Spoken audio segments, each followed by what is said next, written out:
Hello and welcome to the Bulletin with Jerome Halligan. I am, at the very least, Jerome Halligan. He's already the oldest U.S. president there has ever been. At the end of a potential second term, he'd be 86 years old. It's been much talked about, but new polling suggests just how much of a problem Biden's age is to the voting public. A new Wall Street Journal poll finds that 73% of registered voters think Biden is too old to be president, including a whopping 2/3 of Democrats. This comes on top of an AP poll from the end of August that found that 77% of U.S. adults think Biden is too old to be president, including 69% of Democrats. Yeah, it's a real problem. Just ask Fox News' Peter Doocy.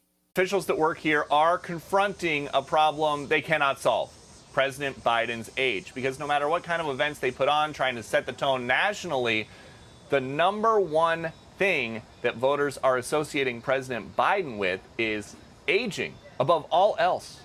Although Doocy does seem to have an odd understanding of Biden's actual age. President Biden is the oldest president in U.S. history.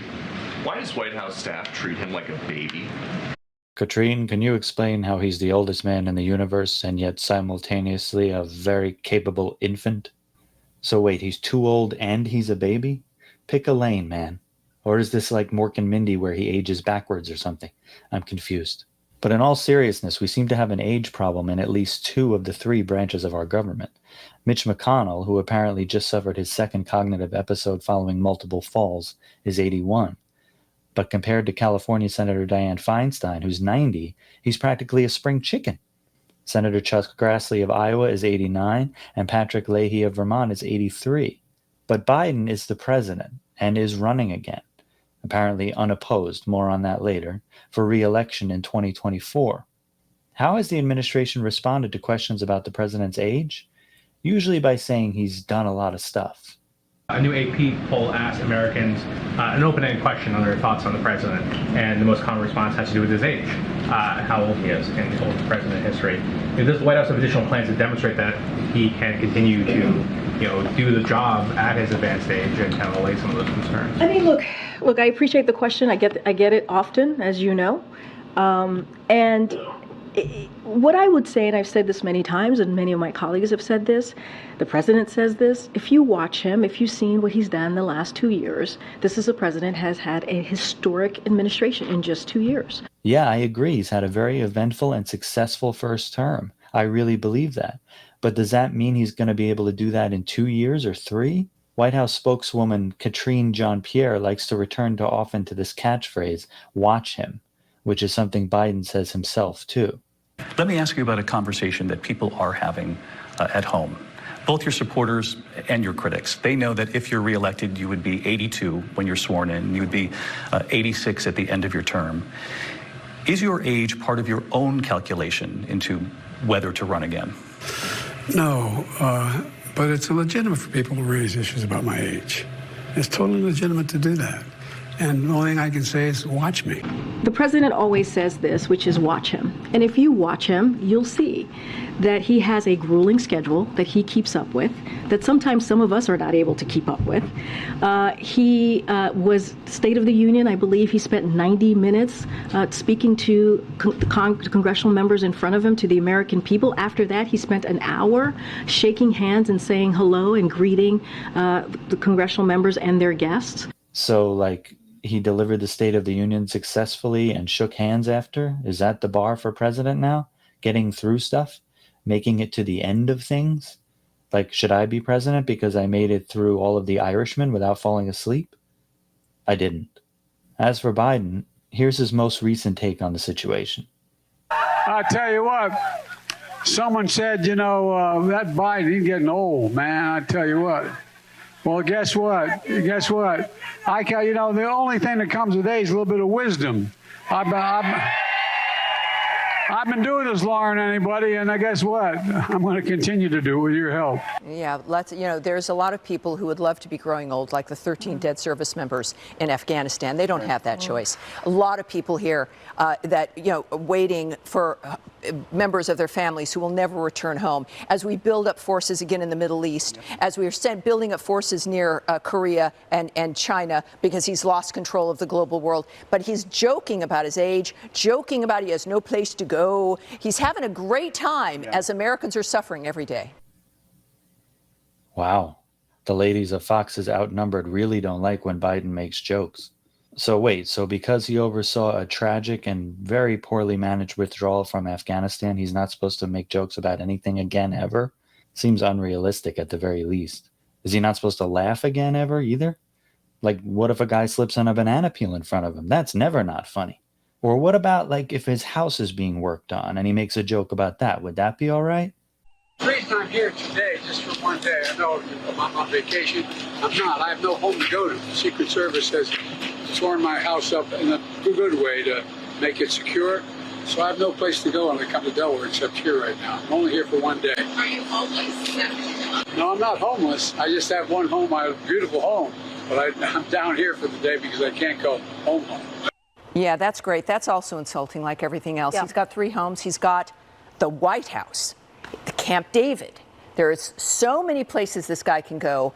Joking, and the reporter's joking about homelessness, which is a dramatic problem in this country, throughout this country, and he's making jokes about it. Jesus Christ, okay, we get it. You don't like the guy's sense of humor. You know what? I know what it is. You prefer Carrot Top.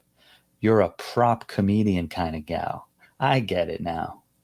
But the mighty Karens of Fox News aside, here's the problem with the age brings you wisdom clip. He looks fucking ancient saying it. And here's the thing, I have watched him carefully and even subjectively in his favor. And there's just simply times where he doesn't look like he knows what's going on or where he is. I'm sorry, but that's the truth. And stuff like this doesn't help.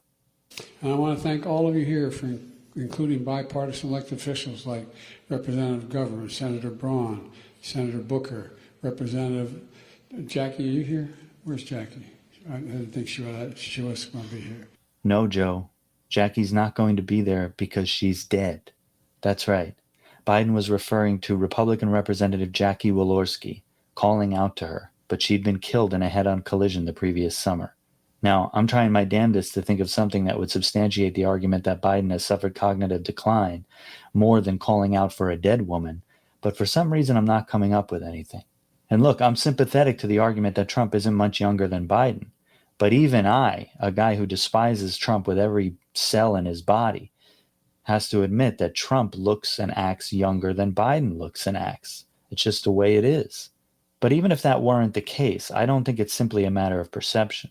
I have real misgivings about Biden being able to do the job, let alone concerns about how Joe average voter will respond to their concerns when it comes time to fill in that circle on the ballot with the weird pen thing.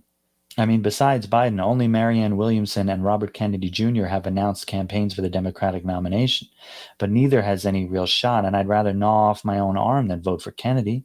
Bernie Sanders isn't running this time, but maybe that's a blessing since he's 81 himself. So I think the next logical question is, what is the plan here? Is there one?